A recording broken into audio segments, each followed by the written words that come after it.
The flight to Rio was supposed to be a celebration, a youth team flying to the iconic Maracana to contest an intercontinental prize, a reward for winning Europe's top youth competition, and a rare chance to place La Masia's next generation on the global stage.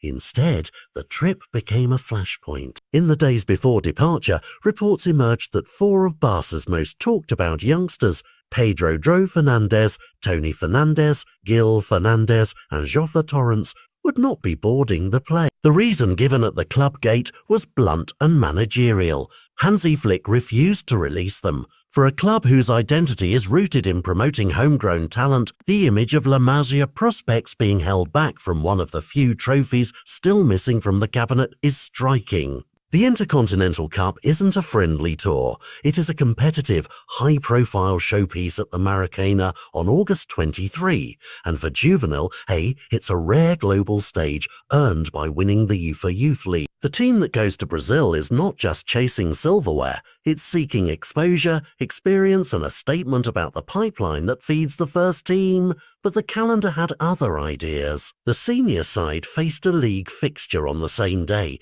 a clash that makes sending your very best youngsters abroad complicated. At its core, Flick's decision was pragmatic. With matches at home and a compact squad ahead of the season, losing 4 players who have been training with the first team would deplete available options and complicate preparation. The youngsters in question are not complete strangers to senior football. Some have trained with the main squad since mid-July and have already been integrated into matchday plans. One of them logged meaningful minutes in a recent league outing and in the manager's calculus is now better used remaining close to the first team group than gaining tournament minutes elsewhere. There was also the administrative shadow. Clubs juggling registrations and paperwork ahead of the new campaign prefer to avoid last-minute roster changes that could expose them to unforeseen complications. Keeping players within the club during a delicate period can feel safer than sending them overseas for a week. But whatever the technical arguments, this is a choice with immediate consequences. The Juvenile A side that will travel to Rio is missing pieces that helped win the Youth League, and that inevitably reduces the team's depth and on-field chemistry. For the players themselves, the snub cuts 2 ways.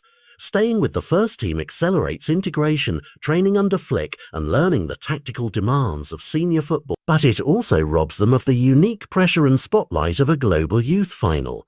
An environment that can quicken maturity, attract scouts' eyes, and burnish a young player's resume. From the club's perspective, this is a balancing act between short-term matchday security and long-term talent cultivation. The youth coaches, who built the Europa tier success and C tournament exposure as part of a player's developmental arc, must accept a compromise that centers the first team's immediate needs. Meanwhile, the first team manager is signaling priorities. When the season starts, he wants reliable options ready on the bench and minutes to hand to the youngsters he trusts, even if that means denying them a week of international competition. Across the football world, the decision has provoked debate.